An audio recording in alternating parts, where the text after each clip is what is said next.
was het resultaat openbaar dronkenschap in een afgrijselijke kater. Maar wat was het gezellig?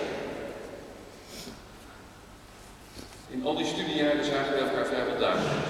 Met vele sessies op de sociëteit, fietsritten van de Westkant naar Rotterdam, skivakanties waar Oslin meer uitblonk in het praktiseren van sick jokes dan met het skiën.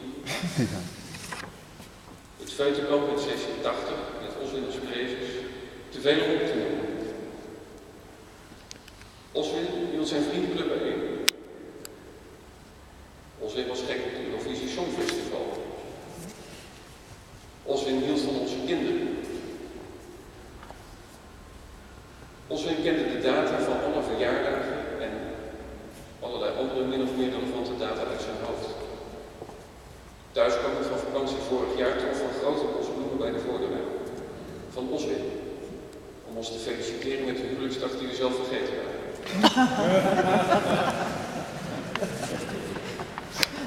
Oslin had geen vijanden. Hij oordeelde wel, maar veroordeelde nooit. Oslin sprak 4 talen vloeiend. Zijn vrienden zitten overal. Dat je elkaar in de studiejaren veel ziet, dat gaat vanzelf. Dat je in de jaren daarna als goed het contact onderhoudt, is minder vanzelfsprekend.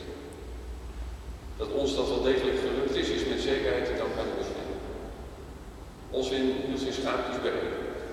Met mailtjes, telefoontjes, bezoeken. Hij was onze paterfamilias. Het pater is hier ook letterlijk aan de orde. Otger moet vandaag afscheid nemen van zijn beest.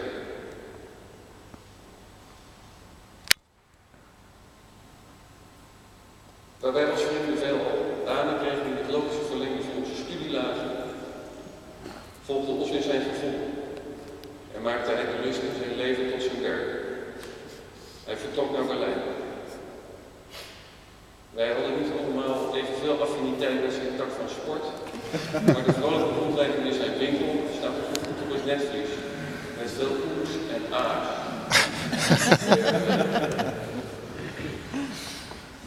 De totale openhartigheid, ook op vele andere vlakken, was het kenmerk van onze verbondenheid. We hebben onze paterfamilie als verloren. Vanzelfsprekend zijn we ons niet verplicht door te gaan op onze uitjes en etentjes. Onze vriendenclub wordt meer dan door ons leven in het heden bijeengehouden door het verleden, onze studietijd en wat daarna kwam. Onze gemeenschappelijke herinnering aan vele hoogtepunten. Vanaf nu is onze belangrijkste gemeenschappelijke herinnering